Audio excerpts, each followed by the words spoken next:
Hello, everyone. We like to think our mind, body, and spirit are separate, and they are not. We talk to our higher selves, we connect all the time, but most of the time we don't even realize that we are. By building a more deliberate, intentional self-awareness, we give our lives more meaning, more purpose, with less stress and anxiety and depression. The power of our conscious connection with ourself is learning how to harness the powerful potential of our mind, body, spirit connection. We are accessing our intuition, we are healing ourselves, and deliberately manifest better outcomes. We already do this daily without awareness or intention. Wouldn't you like to be more conscious of the creation of your life? I know I did. Yeah. Hi, I'm Lisa, a certified life coach and Reiki master teacher. I specialize in mindset shifting, emotions, Reiki healing, and connecting our mind, body, and spirit.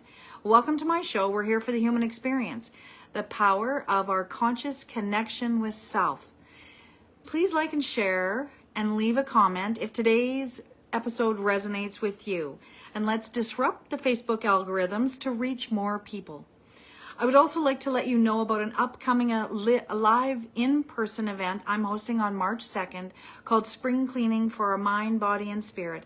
I'll post that on my page after the show. So, our mind takes everything in we perceive in the external world and creates our unique interpretations. This is the mind's attempt to establish coherence between our internal beliefs and our external reality. Our bodies then respond to those perceptions by releasing chemicals that affect our physical health and our well-being, for better or for worse. Our mind creates these definitions from our experiences, and our definitions result in chemical changes within our body that ultimately affect our biology, how we feel, right? In other words, how we think actually affects how we feel, and how we feel in turn affects how we think. It is all connected. Should our beliefs about the world and ourselves be negative, the results are inevitably pain, disharmony, disease, depression. It creates that within our being. It also works if we're in the positive as well. It goes both ways. So therefore, our thoughts are a visualization tool, and our emotions are the action tool required to create the visual, whether it's positive or negative. When we are living in the past, for instance, which we do, we are creating the same or similar circumstances in our life now. So when we are also worried about our future, we create worry in the now. So when we're thinking about stuff in our past and bringing it forward now, right, in our present moment, that brings all those feelings and all those, those thoughts, and it usually creates a bit more of a ripple effect and creates more of the same in our external world. So if we're worried about our future, we're always doing it in the present moment. We can't change our past, and the only way we can change our past, is by shifting how we think about it and how we feel about it. Looking at it in a different light. That same thing goes for the future. If you want to create a more deliberate future, you have to think about that in the now. And bring in all the feelings of that different future. So let me ask you, do you believe that life is tough? Who doesn't, right? Who doesn't, right? At times, and obviously not everything is tough in our life, right? But if we have that belief that life is tough, then everything in our external world will prove that. Because our mind will bring in more things that create or that we believe is tough. And then our body starts to feel it because the emotions get involved. So if we believe it to be true, then it is. I'm not saying that everything is tough in our lives, because it isn't, right? But we do have some of those beliefs. So if it's something that you believe in, then you will see it in your external world. Let me ask you about your health. Do you believe that your health is out of control?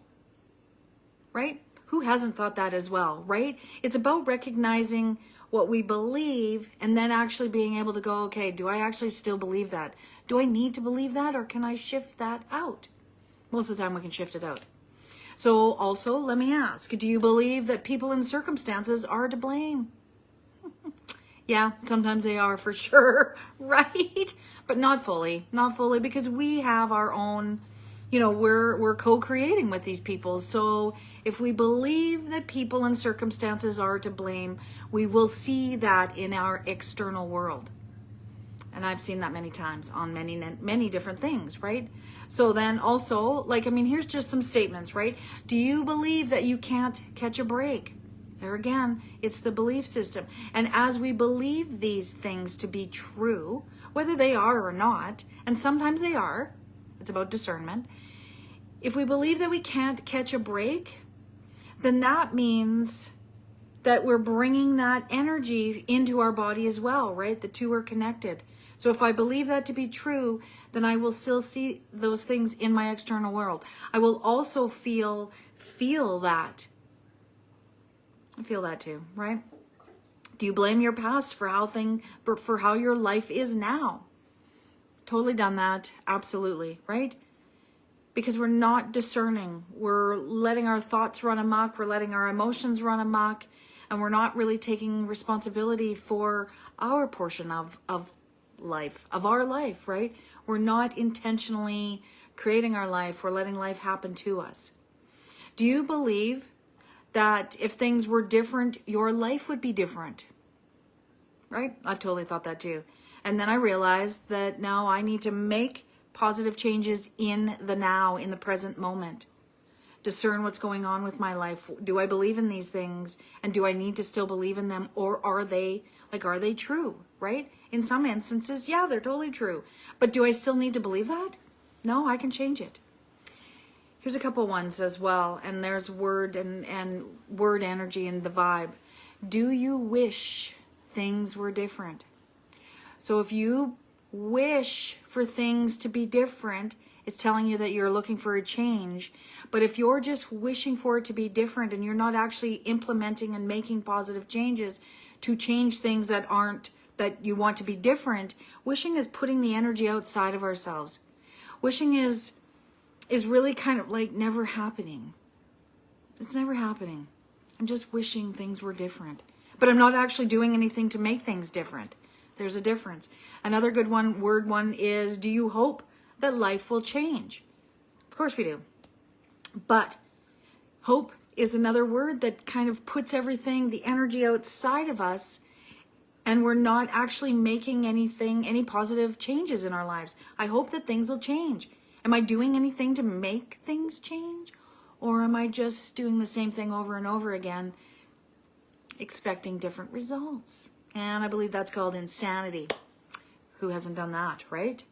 So, do these feelings bring up any uneasy feelings? It's just your emotions telling you, right? And ask yourself, is it true now? Maybe it was, but does it still need to be true? Right? Do they resonate for you, right? Your emotions are your GPS. They're telling you to have a look at it. It doesn't mean that you have to make changes, but at least if you have that knowledge that I have this sticky, pinchy point, then I can make better decisions. I don't have to let things run amok. I don't have to let my feelings and my emotions run amok. I can actually make the changes. And that is what these statements are trying to get, giving you that information. It's like, oh, let's have a little look at this.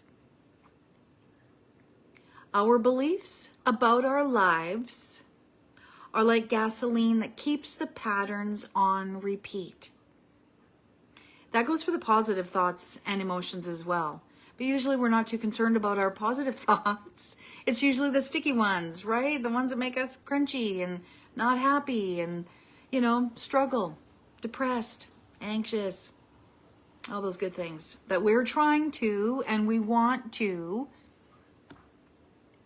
allow them to leave, right? Allow them to leave. So we want to look at those.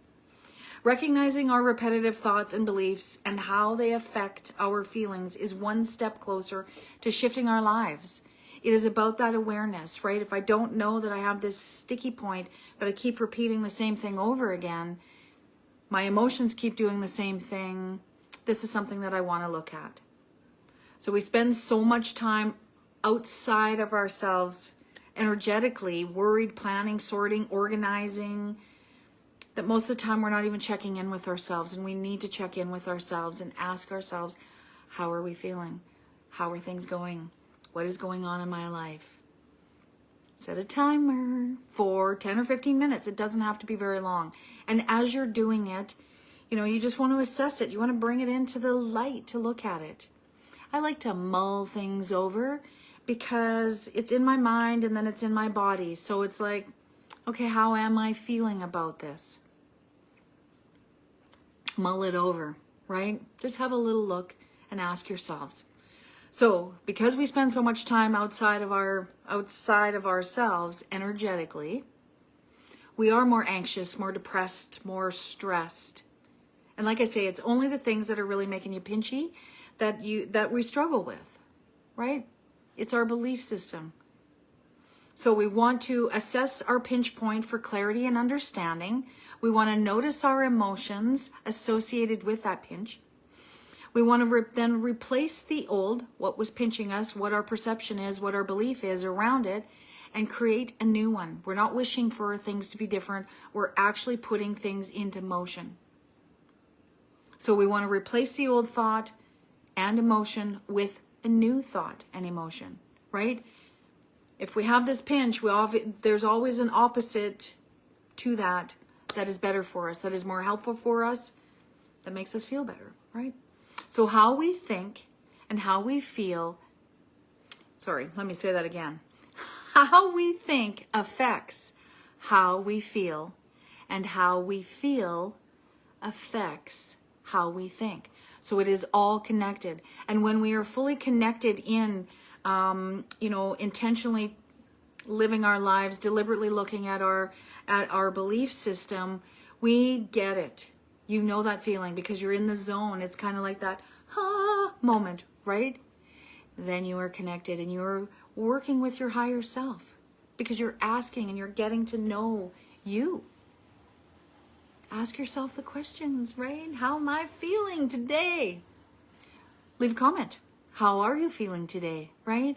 Are these beliefs, those statements, right? Did they resonate for you? Leave a comment for that. Do you believe that you are unlucky? Maybe sometimes, but is it true? Or does it still have to be true? Right? That's the question. Does it still have to be true? Or are you ready to shift it? And should our beliefs about the world and ourselves be negative, the results will be that pain, right? Or the positive. So we just want to assess and look at our life and ask ourselves the questions. Happy is a state. Anxious is a state. Depressed is a state, right? We want to practice a better state. Put it into action, right? It totally is an inside job. It is. And it isn't that difficult. It really, sometimes things come up and they are uncomfortable, absolutely. And then we judge ourselves and, add all that other energy to it. But ultimately, when we are starting to ask ourselves the questions, we are devoting time to ourselves. That is self-care. That is self-care. When you want to rather harness the power of your thoughts and emotions and intentionally and deliberately create your life, instead of letting old beliefs and patterns still run your life. I know I didn't like that. I didn't like that at all. So we think that we are pushing through or we are ignoring, and that does not impact our life, and that is just not true. It has created the patterns and emotions, and once we can define those moments, we can begin to heal and let them go. Remember to breathe, and you don't have to allow your thoughts and emotions to take control. Check in with yourself. Everything is a choice. Join me next week as we navigate more of our mind matrix and connect with our body, spirit. And remember, we are here for the human experience. Check out my website if you want to connect with me at Lisa Hyde Life Coach and sign up for a free download. Are My Thoughts Facts? Small steps lead to massive accomplishments. Take action. Check your beliefs. Check your patterns. Take care, and I will see you soon. Thanks, everyone.